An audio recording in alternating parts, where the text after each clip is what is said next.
Teman-teman sekalian, Allah yang Maha Suci, Maha Pemurah, Maha Kaya, Maha Tinggi, menginginkan kita selalu selamat dan selalu dekat dengannya. Segala bentuk ibadah, dan ibadah itu definisinya adalah semua niat, semua perkataan, semua perbuatan yang dicintai dan diperintahkan oleh Allah Sang Pencipta. Dia menginginkan dengan ibadah-ibadah ini agar setiap hambanya menjadikan sebagai fasilitas mendekatkan diri kepadanya. Dan ini terbuka untuk siapa saja, laki-laki, perempuan, asal dia beriman kepada Allah, dia melakukannya, maka dia akan dapat. Banyak manusia teman-teman tidak menyadari, seseorang di antara kita kadang-kadang dia ingin mendekatkan diri dengan seorang pejabat, seorang tokoh masyarakat, seorang apa saja ya, jabatannya di kalangan manusia, maka kita lihat dia berusaha mencari jalan, melobi sana sini, mencari siapa yang dikenal, apa saja jalan, supaya bisa berkenalan sama orang tersebut. Kadang-kadang hanya karena masalah maslahat satu urusan dunia, hanya karena masalah jabatan, hanya karena masalah harta, hanya karena masalah partner bisnis. Dan itu repot sekali, susah, bisa dapat bisa enggak. Teman-teman sekalian, ibadah yang telah disiapkan oleh Sang Pencipta Allah adalah cara yang paling mudah, tidak ada sulit. Bahkan ibadah kadang-kadang tidak membutuhkan biaya, hanya butuh sedikit saja upaya kita. Zikrullah misalnya, hanya dengan lisan. Tapi apa kata Nabi SAW? Mau nggak saya tunjukkan kepada kalian amalan yang mengalahkan kalian berinfak dengan emas dan perak? Lebih besar pahalanya, bahkan mengalahkan pahala daripada kalian menebas leher musuh kalian dan musuh kalian menebas leher kalian. Artinya jihad, kita membunuh musuh atau kita dibunuh mati syahid. Kata para sahabat, tentu ya Rasulullah. Kata Nabi SAW, lisanmu selalu berzikir kepada Allah, itu saja. Lagi jalan, subhanallah, alhamdulillah, wa la ilaha illallah, Allahu akbar, astaghfirullahil azim, la hawla wa la quwata illa billah. Sampai kata Nabi SAW, saya mengucapkan sekali subhanallah, walhamdulillah, wa la ilaha illallah, Allahu akbar, lebih saya cintai daripada terbitnya matahari. Karena Nabi SAW tahu bagaimana nilainya ini. Ini menyebut dan memuji Sang Pencipta Allah, yang artinya apapun di muka bumi ini dan di alam semesta ini dia yang ciptakan, dia yang memiliki, dia yang mengurus, dia yang memusnahkan. Dan kita diberikan fasilitas dengan sangat mudah untuk berhubungan dengannya. Nggak butuh lobby, nggak butuh biaya. Doa, punya hajat apa saja, selama itu halal, tinggal angkat tangan ke langit, tinggal ucapkan dengan lisan, alhamdulillah, wassalatu wassalamu ala rasulillah, ya Allah saya punya hajat ini, ya Allah sembuhkan, ya Allah begini, tinggal hajat, dan tunggu prosesnya, nikmati saja, 2 hari, seminggu, nggak apa-apa. Karena kata Nabi SAW, akan datang nanti orang-orang pada hari kiamat, diberikan pahala bergunung-gunung, banyak sekali. Pada saat diberikan, mereka bertanya kepada para malaikat, dari mana ini? Pahala apa ini? Kayaknya kami nggak tahu nih ibadah apa ini. Maka kata para malaikat, ini doa-doa kalian yang belum kalian dapat jawabannya di dunia. Diberikan pahala bergunung-gunung, artinya kita lihat hasilnya, nggak lihat hasilnya, ibadah. Ada pahalanya di sisi Allah hari kiamat. Maka pada saat itu, semua mereka berharap agar semua doanya di dunia belum dijawab sama Allah, biar disimpankan pada hari kiamat, kena besarnya pahala itu. Nggak ada modalnya. Sholat 5 waktu, hanya sekedar azan ke masjid 10 menit, 15 menit, nggak berat, ringan, sudah cukup. Kata Nabi SAW, bagaimana kalau depan rumah kalian ada sungai yang mengalir dengan deras, kalian mandi sehari 5 kali, apakah tertinggal kotoran di badannya? Kata para sahabat, tentu tidak ya Rasulullah. Kata Nabi SAW, begitulah perumpamaan 5 waktu sholat, ringan, mudah. Baca Quran, bacalah, kata Nabi SAW, siapa yang baca 10 ayat Al-Quran, 10 ayat di malam hari, maka Allah akan berikan kepadanya 1 kintor.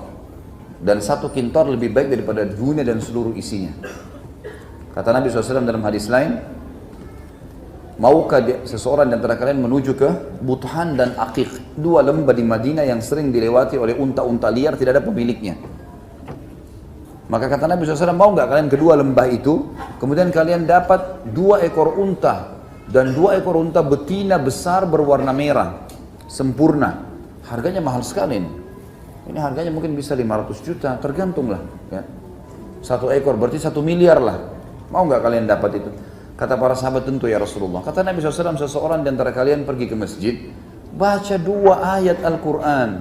Lebih baik daripada 2 ekor unta. 3 ayat Al-Quran, lebih baik daripada 3 ekor unta. 4 ayat Al-Quran, lebih baik daripada 4 ekor unta. Dan segitu seterusnya. Baca 100 ayat ya 100 ekor unta.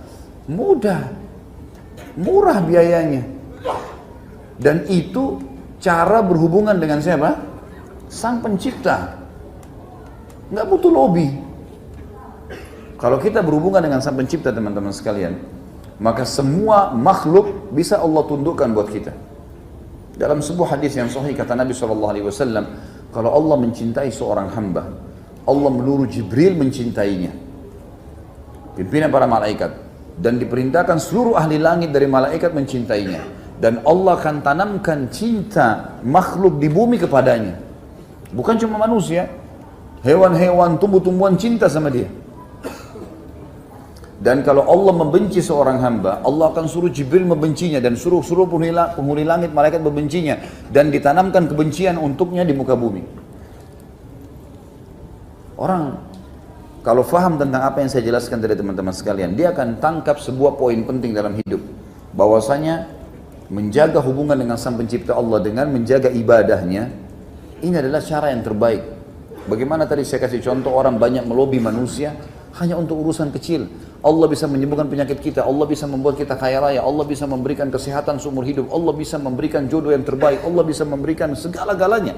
Sampai para sahabat kalau sendalnya putus berdoa kepada Allah, ya Allah sendal saya putus gantikan. Manja sama Allah subhanahu wa ta'ala. Allah ingin itu. Mengerengek, minta. Kadang-kadang ada orang di antara kita teman-teman tidak mau minta mobil sama Allah. Kayak nggak masuk di akal minta mobil sama Allah. Atau nggak masuk di akal minta baju sama Allah. Padahal kalau kita pakai baju, apa yang kita baca? Alhamdulillahilladzi kasanihi hadzal thawb. Segala puji bagi Allah yang telah memberikan ini, baju ini, mengenakan baju ini kepada saya. Wa razaqanihi, dan menjadikan itu sebagai rezeki buat saya, min ghairi haul minni wala quwwah, tanpa daya dan kekuatan dariku. Jadi kita pakai baju pun itu dengan upaya itu dari hasil, ya, karunia dari Allah. Enggak ada hubungannya sama kita sama sekali. Teman-teman sekalian, menjaga hubungan dengan Sang Pencipta adalah satu hal yang penting sekali. Dan ini ibadah sudah dibuatkan sama kita dengan beragam macam, kata ulama, bukan satu macam agar manusia tidak jenuh. Ada doa, ada zikir, ada jihad, ada baca Quran, ada bakti dengan orang tua, ada jenguk orang sakit, ada majelis ilmu, ada semuanya, macam-macam. Dan semuanya bersaing pahalanya.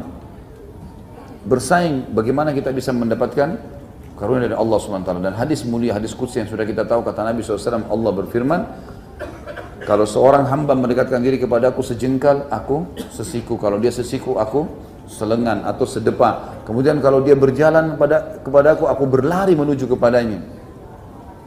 Allah Subhanahu wa ta'ala malah membuka peluang bagi siapapun yang mau dekatkan diri kepadanya. Hanya tinggal mau atau tidak saja.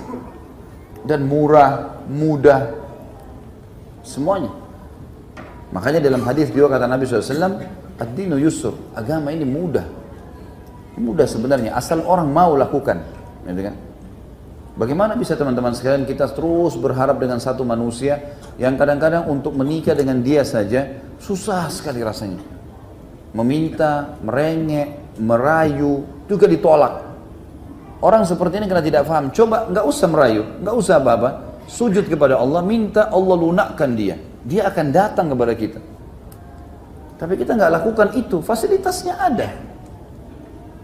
Terlilit utang, ngerengek bersama manusia, pindah sana sini. Saya pernah ceritakan orang saleh dari kalangan tabi'in yang pernah pengusaha besar, bangkrut, total sampai jadi pengemis 2 tahun.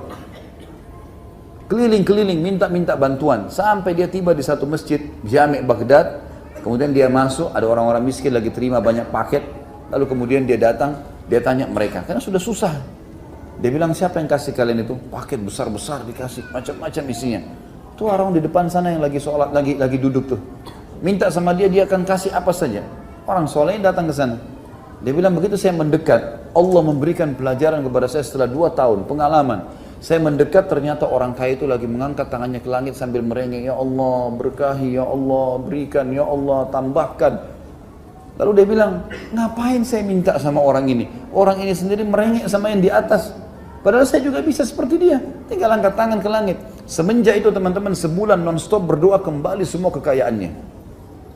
Cuma manusia kadang-kadang buru-buru. Dia kalau lobby manusia, dia bisa sabar. Ngajukan penaikan jabatan, dia sabar. Ajukan masuk ke kantor dirut, dia nggak mungkin ketuk-ketuk, dibiarin.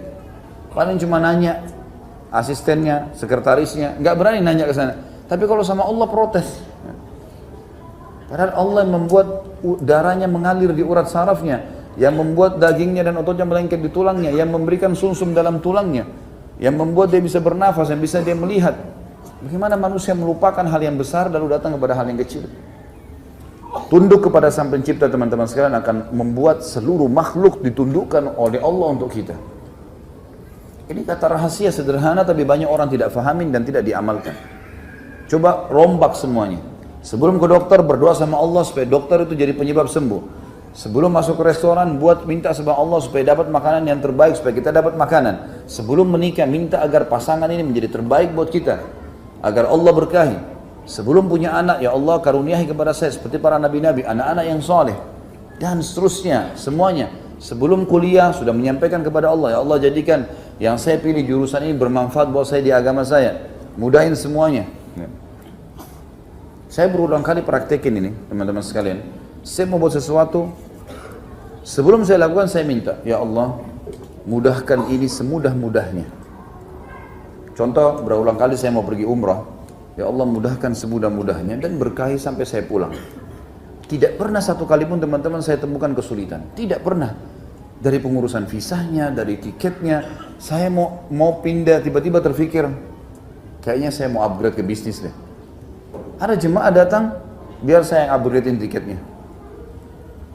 Saya mau bayar, terus kemudian waktu itu hari saya mau berangkat juga, mau upgrade ke bisnis lagi.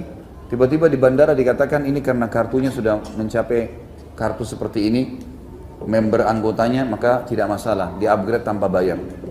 Banyak hal. Kemudian pergi di sana, semuanya mudah. Saya bisa ketemu sama teman-teman saya bisa menyelesaikan banyak tulisan ceramah, sampai saya pulang kayak tidak terasa perjalanan itu. Banyak dimudahkan. Tapi memang kata kuncinya, kembalikan dulu sama Allah sebelum melakukan.